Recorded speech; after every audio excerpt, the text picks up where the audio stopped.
about 12:45 on Tuesday, the 21st of July, 2015. And this is a video just for coffee, people who are really interested in coffee. I've done some roasting videos before.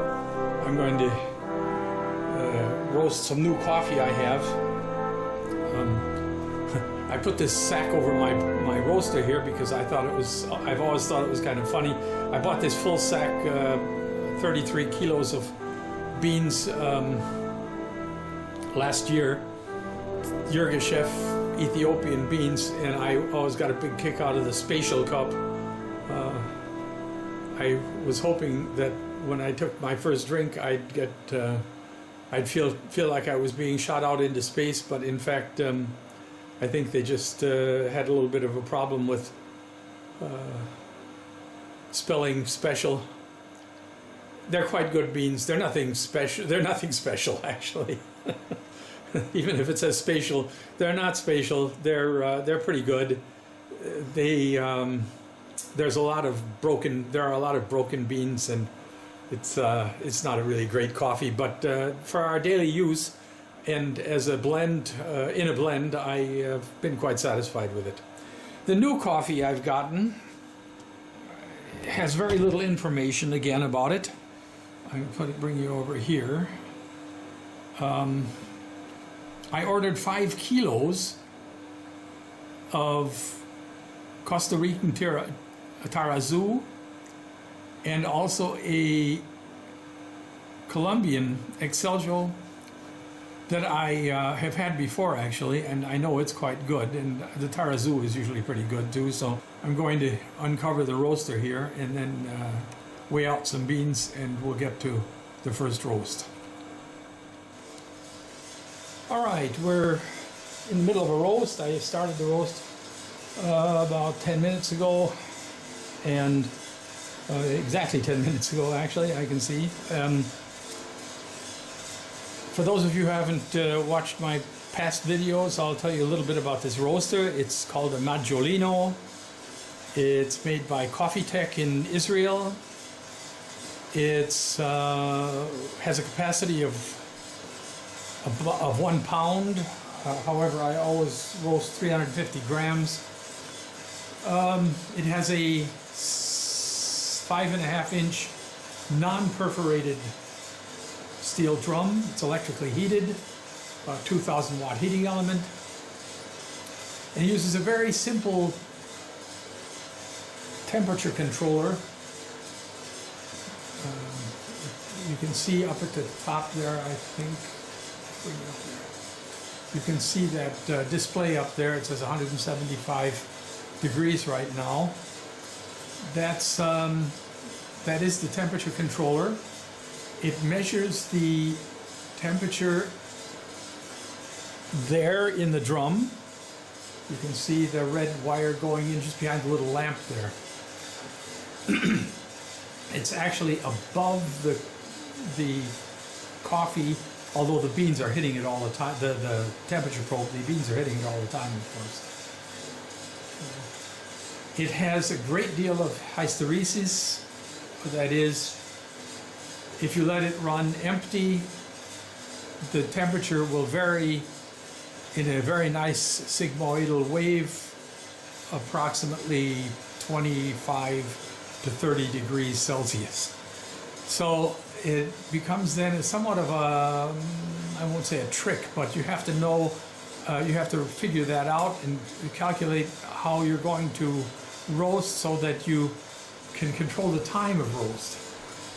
If the heater has been on for a while and then you put the beans in, the beans heat up very quickly. If the heater has been off for a while, then it takes. That's my first crack.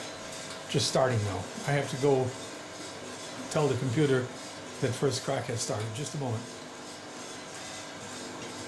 I'll bring you in a little closer. You can hear my tripod here. That's one of the problems in my roasting room here. It's very small, so making a video is quite difficult.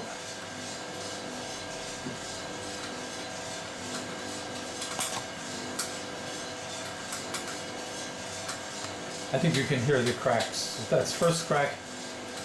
And as I was saying, if you put the beans in when the heater's been off a long time, then the heater has cooled down and it takes a long time for it to heat up again.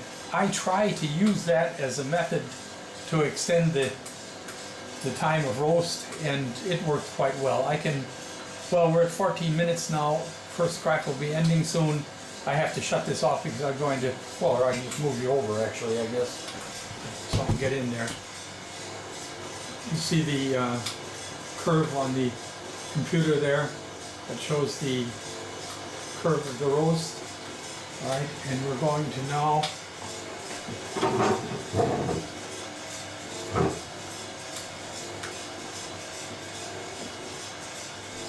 first crack is ended. The temperature is 204 degrees, 205 degrees Celsius, which means now that the heater has shut off. Second crack is just starting. Yeah. And I'm going to take a look at a couple of beans. Okay, and I'm going to dump them. 15 minutes and 6 seconds.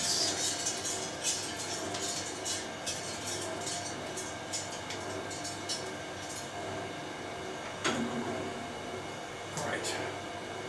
So I've told the computer now that I've dumped the beans, and so I have now a good record.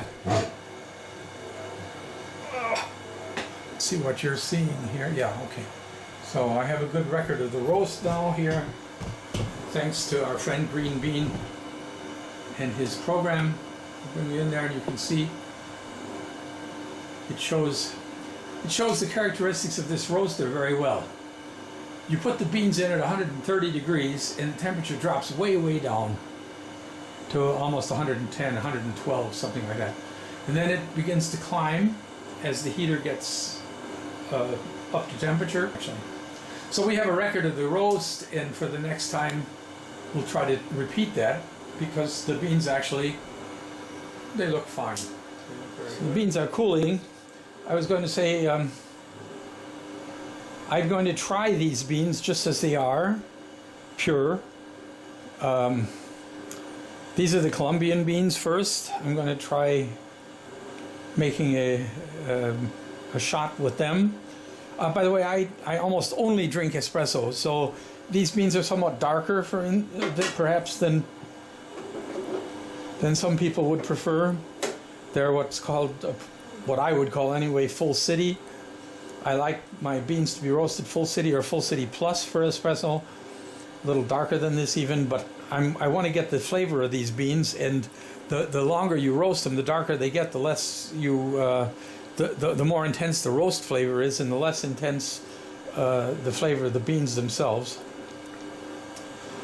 And then I'm going to do the Costa Rica Tarazu, and I'm going to try them individually too. Then I'll probably blend them, because I think the Costa Rican beans with the Colombian will make a nice espresso mix.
A certain amount of time in my coffee corner in the morning.